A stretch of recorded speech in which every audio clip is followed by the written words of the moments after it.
Selamat pagi anak-anak, bertemu kembali dengan Pak Guru. Pada hari ini kita akan masuk pada pelajaran keempat, kelima, dan keenam. Masih tema 1, subtema keempat tentang hidup rukun.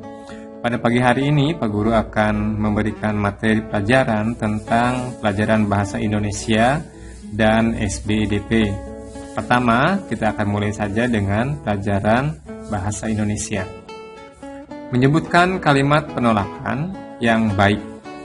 Hidup rukun di masyarakat berarti saling menghormati dan menghargai orang lain. Misalnya, ketika kita menolak sebuah tawaran atau ajakan dari orang lain, sebaiknya ucapan penolakan yang kita sampaikan kepada orang itu diucapkan dengan santun agar tidak menyinggung perasaan dari orang tersebut.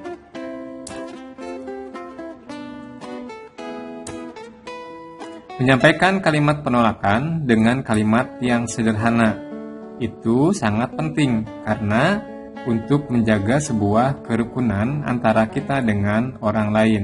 Seperti tadi Pak Guru katakan bahwa kita harus menyampaikan kalimat penolakan dengan kata-kata yang santun supaya tidak menyakiti perasaan orang tersebut.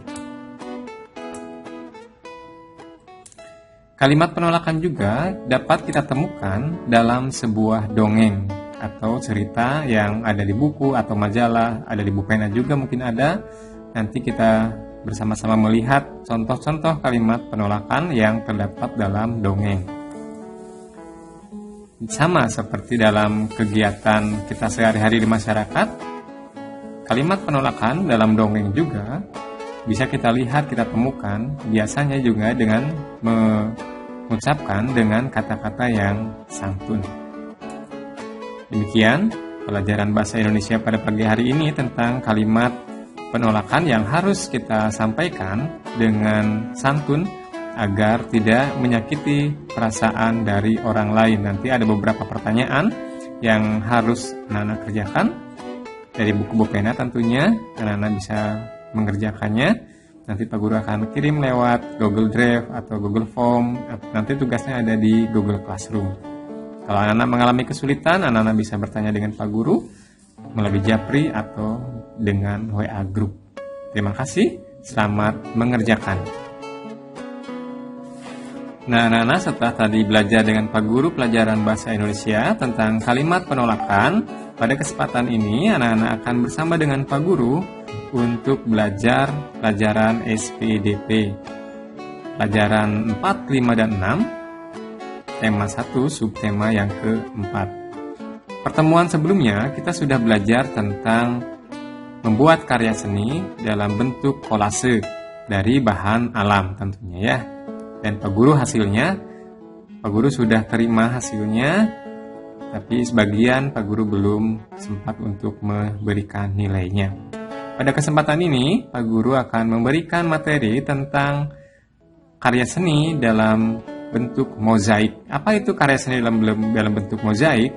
Mozaik dibuat dengan cara menempelkan kepingan-kepingan bahan alam pada bidang datar.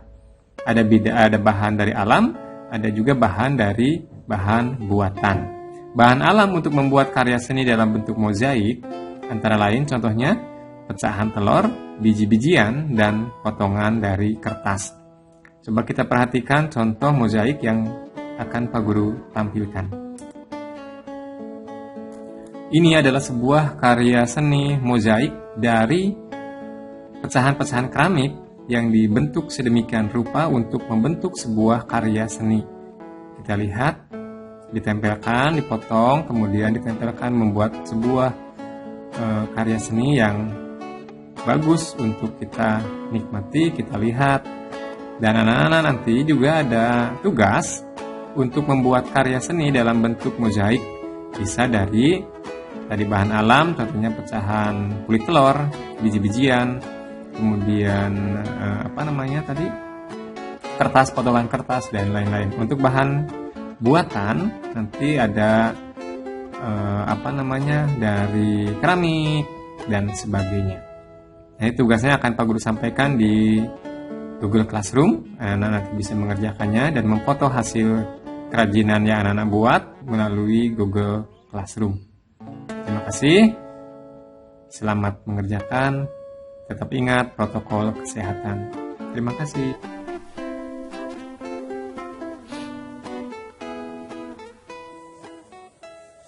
Hai, selamat pagi anak-anak. Apa kabar? Semoga masih selalu dalam keadaan sehat.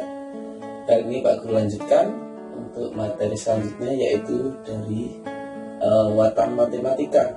Silahkan sekalian menyaksikan yang akan tampil berikut ini. Menyelesaikan soal cerita tentang penjumlahan dan pengurangan. Nah, simak baik-baik ya. Untuk menyelesaikan soal cerita tentang penjumlahan atau pengurangan, bacalah soal dengan seksama. Lalu tuliskan jumlah atau pengurangan sesuai soal tersebut. Dan kemudian hitunglah penjumlahan atau pengurangan dengan benar. Nah, contohnya seperti ini ya. Kita lihat bersama-sama. Nah, coba selesaikan soal berikut ini. Di sebuah toko kue terdapat 105 lemper isi abon dan 259 lemper isi daging ayam. Nah, sebanyak 98 lemper 98 lemper itu sudah terjual. Nah, berapa kira-kira sisa lemper yang belum terjual? Nah, kita langsung saja, gampang ya caranya menghitung. 105 ditambah 129 kurangi 98, maka hasilnya 136. Nah, seperti itu saja ya, sesuai dengan soalnya. Nah, kita lanjutkan. Menyelesaikan soal cerita tentang penjumlahan dan pengurangan serta penyelesaiannya. Ya. Nah, mari kita mulai membuat soal cerita penjumlahan atau pengurangan. Nah, kata-kata yang digunakan itu berkaitan dengan penjumlahan, misalnya diberi, membeli lagi, atau banyak gabungannya ya. Nah, jadi tidak harus selalu dibilang dijumlahkan, ditambahkan, tidak harus seperti itu ya. Jadi ada kata-kata lain, itu diberi, membeli lagi, atau banyak gabungan. Nah, sedangkan kata-kata yang berkaitan dengan pengurangan itu misalnya diberikan kepada, sisa, tinggal berapa, selisih, atau terjual, seperti itu. Tidak selalu disebutkan atau dituliskan pengurangan itu ya. Itu adalah dalam soal cerita seperti itu, diubah biasanya kata-katanya, tetapi maknanya adalah mengurangi atau pengurangan. Sedangkan yang di atas tadi adalah maknanya penambahan atau penjumlahan, seperti itu ya. Langsung kita perhatikan contoh ini ya. Buatlah soal cerita dengan penyelesaian operasi hitung 175 ditambah 100 kurangi 250 ya, 250. Nah, soal ceritanya seperti ini. Contoh nih ya, penyelesaiannya. Di toko buku ada persediaan 175 buku tulis. Lalu penjual membeli lagi, persediaannya sebanyak 100 buku. Nah, jika buku terjual 250 buah, berapa banyak buku sekarang? Nah, itu contoh soal ceritanya ya, dari ditambahkan terus dikurangi. Nah, kata-kata yang dipakai tadi adalah kalau dijumlahkan penjual membeli lagi. Nah, dan kalau yang dikurangi buku terjual. Itu itu dikurangi ya. Oke, cukup sekian materi matematika. Mudah bukan? Nah, nanti selanjutnya bisa kalian baca lagi di buku Pupena di tema 1, subtema keempat, pembelajaran 4, 5, dan 6. Kita lanjutkan sekarang materi selanjutnya yaitu PPKN. Kita langsung saja ya. Nah, menyebutkan pengamalan sila ketiga Pancasila di lingkungan masyarakat. Contoh pengamalan sila ketiga di lingkungan masyarakat adalah sebagai berikut. Dulu sila ketiga bunyinya apa ya? Kalau 1, ketuhanan yang Maha Esa. 2, kemanusiaan yang adil dan beradab. 3, persatuan Indonesia. Nah, kenapa Pak Guru mengulang-ulang? Karena ini wajib, anak-anak harus bisa menyebutkan sila dalam Pancasila kelima-limanya ya, harus hafal. Karena itu merupakan dasar negara Indonesia ya. Oke, contohnya 1, mempelajari tarian daerah untuk pengamalannya sila ketiga ya, karena berkaitan dengan persatuan Indonesia ya. 2, bangga menggunakan produk dalam negeri, tidak selalu yang branded merek-merek luar negeri, tapi harus bangga dengan produk luar negeri, Indonesia ya, dalam negeri maaf. Nah, lalu yang ketiga, bersahabat dengan teman dari berbagai suku bangsa. Tidak cuma berteman dari yang Bali saja, tapi harus dari yang Jawa juga boleh, dari Papua boleh, dari Kalimantan, Sumatera, Ambon, Maluku, Sulawesi, semuanya harus jadi sahabat atau berteman ya. Lalu yang keempat, bekerja sama menjaga keamanan di lingkungan sekitar. Itu pengamalan sila ketiga Pancasila di lingkungan masyarakat ya. Nah, ini contohnya gambarnya, bekerja sama tanpa membedakan suku ya. Kalau di kampung kan kerja bakti ayah itu mau orang dari mana ya jadi satu di sana. Nah, itu bagusnya di Indonesia ada persatuan Indonesia ya. Nah, kita lanjutkan.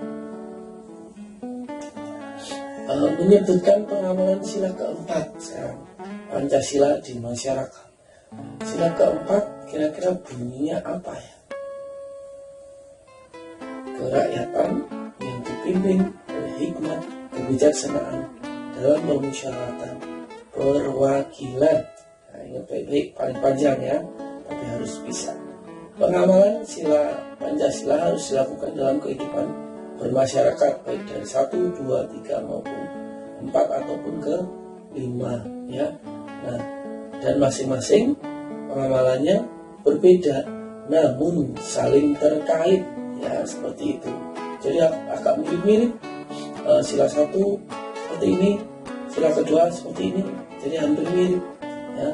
Dan biasanya satu pengamalan, misalnya pengamalan Pancasila sila kedua, itu jika dihubungkan dengan sila ketiga, keempat, dan kelima ya agak nyambung. Nah, makanya agak sedikit susah memang ya, rancu namanya. Nah, tetapi intinya adalah sila-sila di Pancasila itu membuat kita menjadi lebih cinta Indonesia. Nah, kita lihat gambar yang muncul ini.